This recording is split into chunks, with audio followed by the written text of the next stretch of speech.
yaraje Kayumba Nyamwasa wa Afrique du Sud araza aje Bujumbura akora n'inama nabo bantu bose b'ubuyobozi bw'u Burundi. Bidasubirwaho rero Colonel Rugabo akaba atangaje amakuru akomeye cyane yuko Kayumba Nyamwasa yaje Burundi agahora n'abayobozi bakomeye Burundi muri gahunda yo kurimbura abanyamurenge. Iyi nkuru imeze ite? Reka tuyibagezeho yose ku buryo burambuye. Umutwe wa MRDP twirwaneho ukorera mu ntara ya Kivu y'Amajyepfo muri Repubulika Iharanira Demokarasi ya Kongo ushinje ihuriro P5 rya Faustin Kayumba Nyamwasa, leta y'u Burundi n'umutwe w'iterabwoba wa FDLR kugira umugambi wo gutsemba abanyamurenge. Umwe mu bofisiye bakuru ba twirwaneho Colonel Rugabo Fidel yatangaje ko afite amakuru yizewe agaragaza ko nyuma yaho P5 igabweho ibitero bikomeye mu myaka yashize ishaka gusubira muri Kivu y'Amajyepfo kandi ko ishyigikiwe na leta y'u Burundi n'iya Repubulika Iharanira Demokarasi ya Kongo ya Tshisekedi. Yagize ati Kayumba yaraje ariko nawe ntabwo yizanye kuko inyuma ya Kayumba harimo abandi bantu bamushyigikiye. Irya P5 ya mbere yabaye muri iriya myaka ishize barahangaha n'abakaremera. Icyo gihe haje abasirikari bagera hafi ku ibatayo ariho ngo bari bashyize ibirindiro ngo byo gutera u Rwanda. Icyo gihe bararashwe abandi barafatwa bamwe bajyanwa muri gereza mwarabibonye ku mateleviziyo bamwe bacibwa imanza mu Rwanda. Colonel Rugabo yakomeje ati none uno munsi kandi barashaka kuzamura izindi ngabo. Uwo muntu wabo ubaha urubuga ngo ni Tawimbi, uwo ni Masunzu, Muniganama, ba Nyamusaraba n'abandi. Kayumba Nyamwasa yaraje ava Afrique du Sud, Afrika y'Epfo, ajya Bujumbura akorana inama n'abo bantu bose. Ni amakuru dufite afite amasoko yizewe. Uyu murwanyi yasobanuye ko Kayumba yabonanye n'ubuyobozi bw'u Burundi n'abayobozi bakuru b'umutwe w'iterabwoba wa FDLR wavuye muri Repubulika ya Demokarasi ya Kongo wambaye impuzankano y'ingabo z'u Burundi, bakorana inama itegura uburyo P5 izakorera muri Kivu y'Amajyepfo. Colonel Rugabo yatangaje ko hari amakuru avuga ko hari abarwanyi ba P5 bagera kuri 50 bashobora kuba baramaze kugera mu misozi miremire yo muri Kivu y'Amajyepfo. Hashingiwe ku myanzuro yafatiwe mu nama yabereye i Bujumbura. Ati Nyamwasa yabonanye n'ubuyobozi bw'u Burundi, yabonanye n'abandi bakuru b'intera hamwe bavuye ino muri Kongo barambuka bashorewe na leta y'u Burundi, bambikwa impuzankano y'u Burundi nk'abasirikare b'abarundi bakambuka bakagera mu Burundi. Niyo bakoreye inama, barangije kuzuza gahunda bavuze ko bagomba kuzamura ingabo, ahubwo bikekwa ko ingabo hafi 50 zishobora kuba zaramaze kuzamuka imisozi.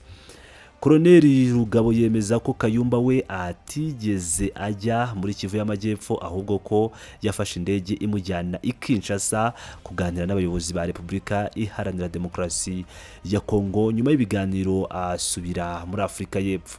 Atariko Kayumba Nyamwasa ubwe ntiyigeze yambuka, yafashe indege ajya Kinshasa kubonana n'ubuyobozi bwa Kinshasa mbere yuko asubira muri Afrika y'Epfo. P5 ntahihuriye na MRDP twirwaneho, ahubwo n'abanzi bacu batumazeho abantu, nibo bafatanyije na FDLR, nibo bafatanyije n'umuntu wese uri kutwica. Colonel Rugabo yatangaje ko niba P5 ishaka kugaba ibitero muri Kivu y'Amajyepfo, MRDP twirwaneho yiteguye guhangana nayo nk'undi mwanzi wese. Reka tubagezeho amajwi ya Colonel Rugabo ari kwivugira ibingibi ubundi tugaruke. Yaraje Kayumba Nyamwasa wa Afrique du Sud araza aje Bujumbura akorana inama n'abo bantu bose b'ubuyobozi bw'u Burundi bwa leta y'u Burundi. Ibi duhe tuvuga ntabwo duhe tuvuga gusa amakuru yo gutoratora, na makuru dufite afite source fiable. Tuzi aha makuru yavuye. Kayumba Nyamwasa yabonanye n'ubuyobozi bw'u Burundi. Kayumba Nyamwasa yabonanye n'abandi bakuru b'intera hamwe bavuye no muri Kongo barambuka bashorewe na leta y'u Burundi, bambikwa mateni y'u Burundi nk'abasirikari b'Abarundi bakambuka bakagera mu Burundi, niho bakoreye amanama. barangije kuzuza gahunda nuko bavuze yuko bagomba kuzamura ingabo, ahubwo hakekwa ko hari ingabo ahubwo hafi 50 zishobora kuba zaramaze kuzamuka imisozi. Ariko Kayumba Nyamwasa ubwiwe ntigeze yambuka, yafashe indege direct aja Kinshasa gusubira kongera kuja kubonana n'abariya. Sinzi bamwe bakeka, ariko ndafite amakuru yuzuye, bamwe bakeka kuko ashobora kuba yaranyuze Kisangani kubonana na Masunzu akabona kuja Kinshasa, ariko yagiye Kinshasa abonana n'ubuyobozi bwa Kinshasa mbere yuko asubira muri Afrique du Sud. Ko turabwira amahanga yuko P5 ntahihuriye na MRDP twirwaneho, ahubwo n'abanzi bacu batumazeho. Abo ngabo nibo bafatikanyije na FDLR, nibo bafatikanyije n'umuntu wese uri mu kutwica, nibo bafatikanyije n'abarundi batumaze. Rero bagende bitegura yuko P5 nimbigiye kuzamuka tuzogira sana n'undi mwanzi wese w'umunyamurenge uri mu gutuma tutazuka ngo tubeho. Kwebwe nta kindi dukeneye, nta buyobozi, nta butegetsi turwanira, nta kindi dukeneye, nta mafaranga, ntabwo dushakisha n'aba mercenaires, ariko dushaka kuko abavyeyi bacu babaho. Sylvie yacu yuko kubaho kwacu nakwe kuri mada niko abongereza bazavuga yuko natwe kubaho kwacu kurakenewe. Dukeneye kubaho kuko abandi mubaho, dukeneye gucuruza kuko abandi bacuruza, dukeneye kuko abana bacu biga nk'abandi, dukeneye ko abantu bavugwa nk'abandi, dukeneye kuko ibyo kurya bizamuka. Amagira yose barayafunze kubera ko bayafunga kandi baridoha, kubera ko bazana za drone zaraye zirashana muri Sud Kivu Ruganda rw'Inoro.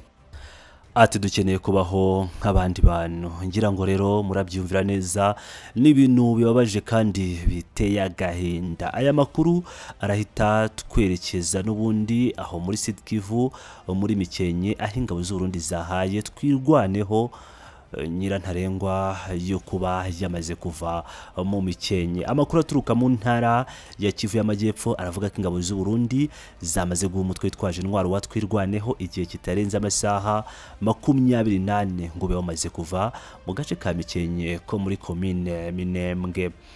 Amakuru atugeraho avuga ko ingabo z'u Burundi zamaze gushinga imbunda ziremereye mu gace ka Mikarati, zifite ubushobozi bwo kurasa mu duce twa Mikenke, Mikarati na Sanganya. Amakuru dufite nuko watanze amakuru avuga ko abarundi bafite imbunda mbi cyane, barashaka kurasa Minembwe, ubu hari umwuka utameze neza.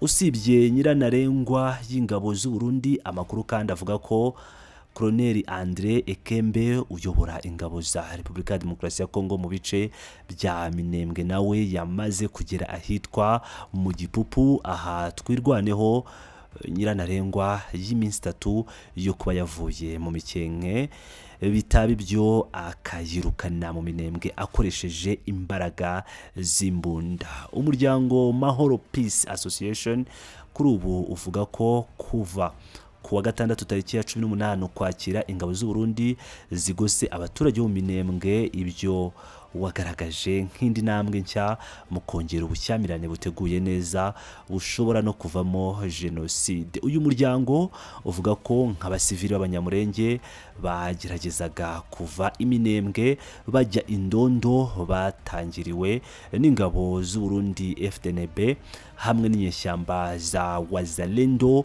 ziyobowe n'uwitwa Kakobanya. Wavuze ko nk'ahitwa Imikarati imihanda yamaze gufungwa, abanyamurenge babuzwa kugera ku masoko, mu mirima ndetse no kujya aho bashaka, mu gihe andi moko aturanye nabo abapfurero, abanyindu, ababembe bo bafite ubwisanzure. Kubwa MPA ibiri gukorwa n'ingabo z'u Burundi si impanuka cyangwa gutungurana, ni gahunda ndende yateguwe kuva muri 2017 igamije gufungira abanyamurenge mu kato, kubakoresha kubabohesha ingoyi y'ubukene no kubambura ubumuntu. Yavuze ko kuba muri Kivu y'Amajyepfo hari ingabo z'u Burundi ziri hagati y'ibihumbi 10 n'ibihumbi 15 zifatanya n'imitwe yitwaje intwaro ikorana na leta ya Kongo FARDC, bigaragaza urugero rukabije rw'imikorere igayitse y'ingabo za kiriya gihugu. Yunzemo ati amakuru yizewe agaragaza ko ingabo z'u Burundi FDNB, FDLR na Wazalendo biteguye nk'ingabo zishobora gushyira mu bikorwa umugambi wo kurimbura abanyamurenge. MPA ikaba yaranenze leta y'u Burundi kuba aho kugira ngo itange umusanzu wo gushakira amahoro akarere iri mu bikorwa bya gisirikare bigamije kwibasira abasivili hashingiwe ku bwoko bwabo. Yanenze Kinshasa kandi kuba aho kurengera abaturage bayo ikorana n'amahanga mu kubahiga bikaba binyuranye n'inshingano zayo zo mu mategeko shingiro na mpuzamahanga. Umuryango Mahoro Peace Association wasabye imiryango irimo uw'Afurika y'Iburasirazuba, uw'Afurika yunze ubumwe n'uwabibumbye gukora ibishoboka byose ngo urugomo rukomeje gukorerwa abanyamurenge ruhagarare, harimo gutumiza inama y'igitaraganya yiga kuri kiriya kibazo ndetse no kohereza muri Repubulika ya Demokarasi ya Kongo indorerezi. Ngira ngo rero murabyiyumvira neza, ngira ngo murumva ibikomeje kubera muri Repubulika Iharanira Demokarasi ya Kongo, ibikomeje kubera mu gice gituyemo abanyamurenge. Aha twavugaga hari Mikenke, mu gihe nk'uko twatangiye tubivuga Generali Kayumba Nyamwasa yageze i Burundi akagirana na Repubulika Iharanira Demokarasi ya Kongo muri gahunda yo kurimbura abanyamurenge. Nk'ibisanzwe rero ni Pilot News TV, mukomeze mane nanjye, ndabakunda cyane.